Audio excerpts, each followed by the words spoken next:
Welcome to the Heinz Kidney Transplant Program. My name is Laura and I'm a transplant pharmacist. I'm excited to provide you with some information and expectations about your medications after kidney transplant. You will meet with other specialists during your evaluation process and receive more information about other aspects of transplant. But for now, it's time to hop along for the ride and learn about medications. Today we will answer the following frequently asked questions, including: what medications will I take after transplant? What are side effects of anti-rejection medications? How can I prevent and manage medication side effects? How can I be successful managing medications after transplant? Can I take herbal supplements after transplant? And for females of childbearing potential, what contraception is recommended after transplant? Your immune system fights anything foreign that enters the body, such as bacteria or viruses. After transplant, your immune system will identify the transplanted kidney as foreign and attack it. This is called kidney transplant rejection. Rejection can cause permanent damage or complete loss of kidney function. The risk of rejection never goes away after kidney transplant. The only way to prevent rejection is by taking anti-rejection medications for the life of your transplant. In the hospital, you will get anti-rejection medications through the vein that rapidly weaken your immune system. You will then be quickly converted to oral anti-rejection medications. After discharge, you will be responsible for taking anti-rejection medications exactly as prescribed, at the right time, and without missing doses. Even missing a couple doses can cause rejection and kidney damage. It is important that you do not stop or adjust anti-rejection medications on your own.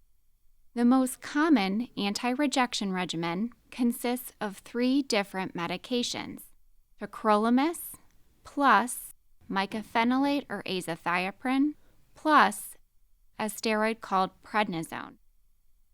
3 anti-rejection medications are used because each medication targets different parts of your immune system.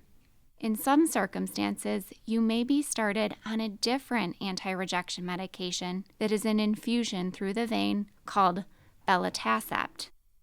After transplant, it is necessary to take medications to prevent rejection and kidney damage, but those anti-rejection medications may cause side effects.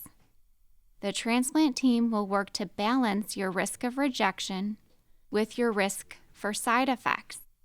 Anti-rejection medications can cause different side effects in every person.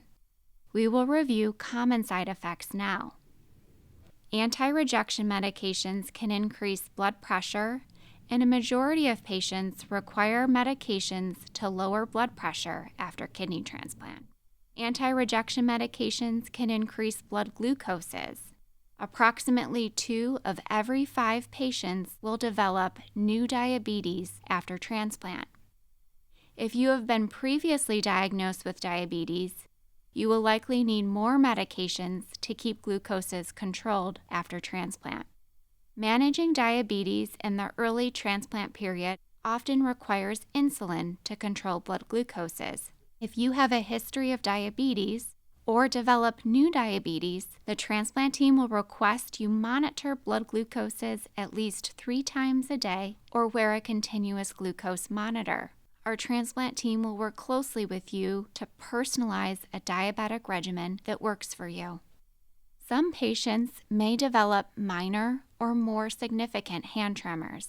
Anti-rejection medications may reduce your appetite or cause diarrhea. Anti-rejection medications can lower your white blood cells, which may make you more prone to infections. The transplant team will monitor for electrolyte changes in your labs that may be caused by medications. You may be asked to take electrolyte supplements after transplant. Your immune system helps destroy precancerous cells and fight infections. By taking anti-rejection medications or any immunosuppression, you will be at higher risk for cancer and infections. The transplant team will monitor for cancer and infection. To help manage all of the side effects mentioned, the transplant team may lower medication doses, change medication formulation, or substitute one medication for a different one. Anti-rejection medications weaken your immune system and thereby increase the risk of infections. To help prevent infection after transplant, you will take 3 different anti-infective medications. These medications prevent viral and fungal infection. In addition to anti-rejection medications and anti-infective medications, we will prescribe medications to protect your stomach while your body is adjusting to the new transplant. These include famotidine or pantoprazole. In most circumstances, these are only used short-term unless you have a medical reason to stay on them long-term. Water pills such as furosemide or Lasix are often used short-term after transplant to remove the extra fluid administered during your transplant operation. At discharge, acetaminophen, stool softeners, and lidocaine patches will be provided. The transplant team will not prescribe opioids after discharge. If you are currently taking opioids or other controlled substances, you will be asked to bring them with you to transplant as they will not be prescribed by the transplant team for outpatient use. Some chronic kidney disease medications will be stopped after transplant, such as phosphorus binders, renal vitamins, sodium bicarbonate, or other medications administered at dialysis. Maintenance medications for mental health, prostate, cholesterol, heart health, or other disease states will generally be continued after transplant. Now that we've reviewed what medications you will take, you may be asking, how can I prevent and manage medication side effects? After transplant, we will ask you to get labs twice weekly. As you move farther out from transplant, lab frequency will be less. Labs allow us to check your drug levels and help us dose your medication so we can make sure you have enough medication to prevent rejection, but not too much so that you're more prone to side effects. You will need to monitor your blood pressure and glucoses and contact your healthcare team when readings are out of range. Keeping blood pressures and blood glucoses in a healthy range will keep your kidney functioning for longer after transplant. The most common cancer after transplant is skin cancer. Wear sunscreen to reduce the risk of skin cancer and follow cancer screening recommendations from your healthcare team.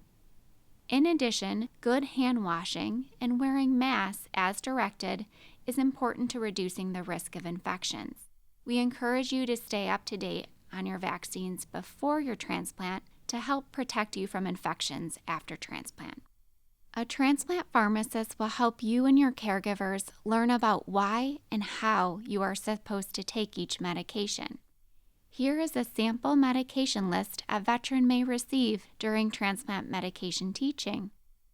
You will use a similar list to fill your pill box for the first time with a transplant pharmacist. After transplant, you will take medications at least 2 times per day, in the morning and also at night. It's important to take all of your anti-rejection medications at the right time every day. You got to see on the last slide that the transplant medication regimen is complex, so let's cover some helpful tips for success.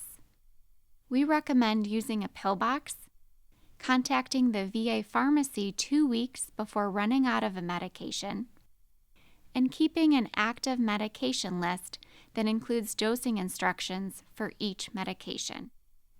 You will need to take anti-rejection medications at the right time every day. Setting phone alarms to remind yourself can be helpful.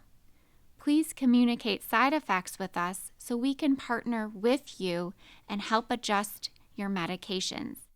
Do not adjust medications on your own, since this can compromise your kidney health. We will do everything we can to work with you to address side effects, questions, and medication concerns.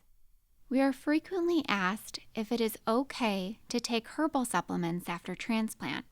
Herbal supplements are not regulated by the FDA and therefore may contain impurities or unknown substances not listed on the product label. These ingredients may harm you or the transplanted kidney. Additionally, herbal supplements are not well studied with transplant medications. In fact, some herbal supplements may boost the immune system, which could cause you to reject your kidney. Other supplements are known to cause direct kidney injury, promote dehydration, or interact with your anti-rejection medications. For these reasons, you will be asked to stop most herbal supplements after kidney transplant. We will ask that you stop cannabis, THC, and cannabidiol products interact with anti-rejection medications. After kidney transplant, most patients will need to take mycophenolate to prevent rejection. Mycophenolate is a medication that increases the risk of birth defects and miscarriages. Birth defects have included defects of the ears, cleft lip or palate, defects in arms, legs, heart, esophagus, kidney, and the nervous system. Mycophenolate can also make hormone methods of birth control not work as well. Due to these risks, all females of childbearing potential are required to use contraception techniques listed in the picture on the right hand of the screen. The FDA provides 3 options for contraception. Option 1 includes use of any of the following: an intrauterine device, previous tubal sterilization, or intercourse with a partner that has had a vasectomy. Option 2 includes use of a hormone method, such as a hormonal birth control pill, patch, injection, ring, or implant, with one of the barrier methods listed option 3 on the page. Option 3 includes use of 2 barrier methods, one method from both C1 and C2 in the picture. More information can be found at mycophenolaterems.com or from your transplant providers. To conclude, your medication regimen after transplant will be complex, involving new anti-rejection and anti-infection medications. Most patients will need medications to lower blood pressure, and some may need insulin to lower blood glucose. You will need to take medications multiple times throughout the day after transplant. Bottom line, it's time to get ready now. You can do this. Identify at least 2 caregivers that can help you manage medications after transplant. Request refills at least 2 weeks before running out. Keep an active med list that you update with dose changes and bring it to all of your appointments. Continue to work with your healthcare team now to get your blood pressure and blood glucoses under control before transplant. Make sure you've completed all recommended vaccinations before transplant. Thank you for listening, and go kidneys!